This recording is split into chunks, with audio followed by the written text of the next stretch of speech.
नूरियाबाद भरपा से अमन अमान के यकीनी बनाने लाइ पुलिस पारां वडे पैमाने ते कॉबिंग ऑपरेशन कयो वियो आहे। लूणीकोट, कोटड़ी, जामशोरो, बुलाखान ऐं RRA समेत मुख़्तलिफ़ थाणनि जी police M9 motorway, service road ऐं ॻोठ गुलाब पालारी में कॉबिंग ऑपरेशन कयो।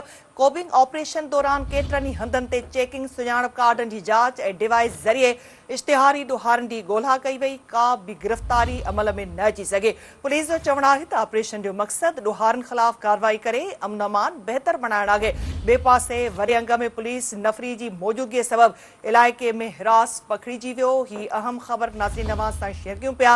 नूरियाबाद ऐं भरपा से अमन अमान खे यकीनी बनाइण लाइ पुलिस पारां वॾे पैमाने ते कॉबिंग ऑपरेशन कयो वियो आहे। लूणीकोट, कोटड़ी, जामशोरो, बुलाखान ऐं RRA समेत मुख़्तलिफ़ थाणनि जी police M9 motorway, service road ऐं ॻोठ गुलाब पालारी में कॉबिंग ऑपरेशन कयो आहे। कॉबिंग ऑपरेशन दौरान केतिरनि ई हंधनि ते चेकिंग, सुञाणप कार्डनि जी जांच ऐं डिवाइस ज़रिए इश्तिहारी ॾोहारनि जी ॻोल्हा कई वई। का बि गिरफ़्तारी अमल में न अची सघी आहे।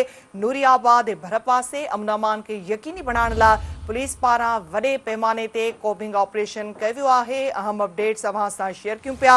लूणीकोट, कोटड़ी, जामशोरो, बुलाखान ऐं RRA समेत मुख़्तलिफ़ थाणनि जी police M9 motorway, service road ऐं ॻोठ गुलाब पालारी में कॉबिंग ऑपरेशन कयो। कॉबिंग ऑपरेशन दौरान हंधनि ते चेकिंग, सुञाणप कार्डनि जी जांच ऐं डिवाइस ज़रिए इश्तिहारी ॾोहारनि जी ॻोल्हा कई वई। का बि गिरफ़्तारी अमल में न अची सघी आहे। वधीक अपडेट्स लाइ असां राब्तो कयो आहे सिंध TV न्यूज़ जे रिपोर्टर ज़ुल्फ़कार पालारी सां। ज़ुल्फ़कार, ॿुधाए पियो वञे नूरियाबाद ऐं भरपा से कॉबिंग ऑपरेशन कयो वियो आहे पुलिस पारां, कहिड़ा अपडेट्स ॾींदव?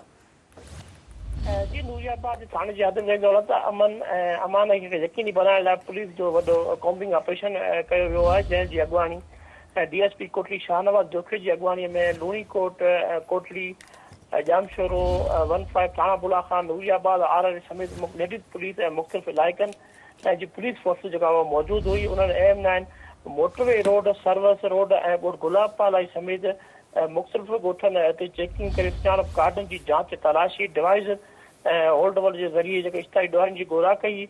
ॿिए पासे पुलिस जो चवणु आहे त ऑपरेशन जो मक़सदु ॾोहारियुनि ख़िलाफ़ कार्रवाई करे अमन खे बहितर ऐं क़ाइमु करणु आहे। ऐं ॿिए पासे जे पुलिस जी वॾी नफ़री अंग में मौजूदगी सबबि इलाइक़े में जेको सो ख़ौफ़ ऐं हरास वारो माहौल पैदा थी वियो ऐं केतिरनि ई माण्हुनि जो चवणु आहे त बेगुनाह माण्हुनि खे परेशान कयो पियो वञे ऐं पुलिस जेका आहे उहा ॻोठनि ॾांहुं वञी रही आहे, जेको दुरुस्त न आहे। पुलिस इलाइक़े अंदरि माहौल खे हथ सां ख़राबु करे ऐं जंहिं वज़न जेको सो रहवासियुनि ते विझी रही आहे, जॾहिं पुलिस पारां जेका कॉम्बिंग ऑपरेशन जेको कयो पियो वञे, जंहिंमें का बि गिरफ़्तारी अमल में न अची सघी आहे। जी, ठीकु आहे ज़ुल्फ़कार।